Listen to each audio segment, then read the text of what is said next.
Hello বন্ধুরা, আজ আমি নিয়ে এসেছি খুবই সহজ, স্বাস্থ্যকর এবং ভীষণ সুস্বাদু একটি রেসিপি, পালং ডাল। ডালের প্রোটিন আর পালং শাকের পুষ্টিগুণে ভরপুর এই রেসিপিটি প্রতিদিনের খাবারের জন্য একদম উপযুক্ত। হ্যাপি কিচেনে আপনাদের সবাইকে স্বাগত।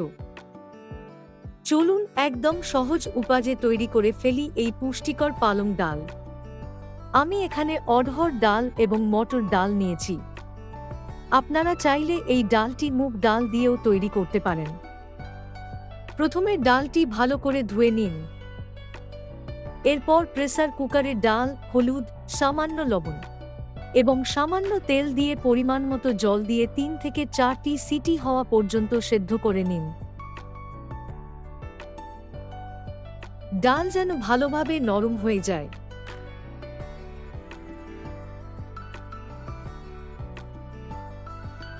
এবার একে একে পেঁয়াজ কুচি করে রাখুন।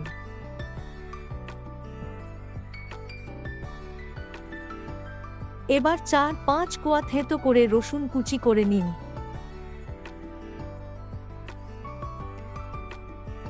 আদা কুচি করে রাখুন।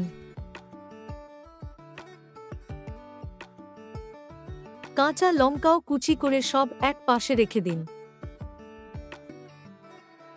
টমেটো কুচি করে নিন।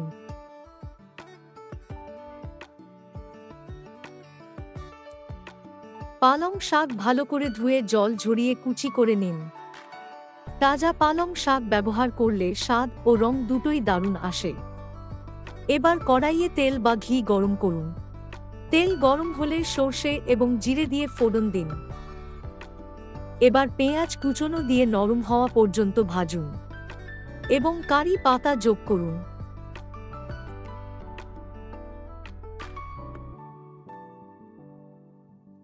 তারপর একে একে আদা কুচি, রসুন কুচি ও কাঁচা লঙ্কা কুচি দিয়ে আরও 1 মিনিট নেড়ে নিন।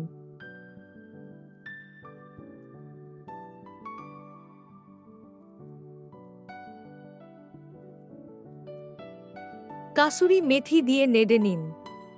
এবার টমেটো, সামান্য লবণ দিয়ে ভালোভাবে কষিয়ে নিন যতক্ষণ না টমেটো নরম হয়ে তেল ছাড়তে শুরু করে। এখন কুচনো পালং শাক দিয়ে মাঝারি আঁচে 2 থেকে 3 মিনিট রান্না করুন।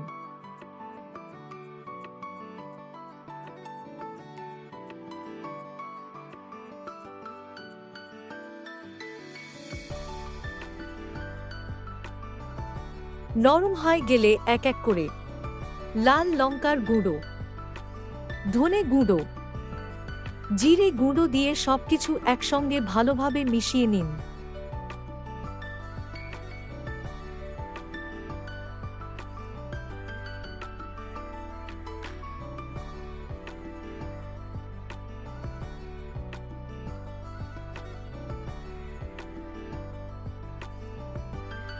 এবার সেদ্ধ করা ডাল কড়াইয়ে ঢেলে সবকিছু ভালোভাবে মিশিয়ে নিন। জল দিয়ে আপনার পছন্দ মতো ঘনত্ব করে নিন। এবার ওপর থেকে সামান্য কাসুরি মেথি ছড়িয়ে দিন।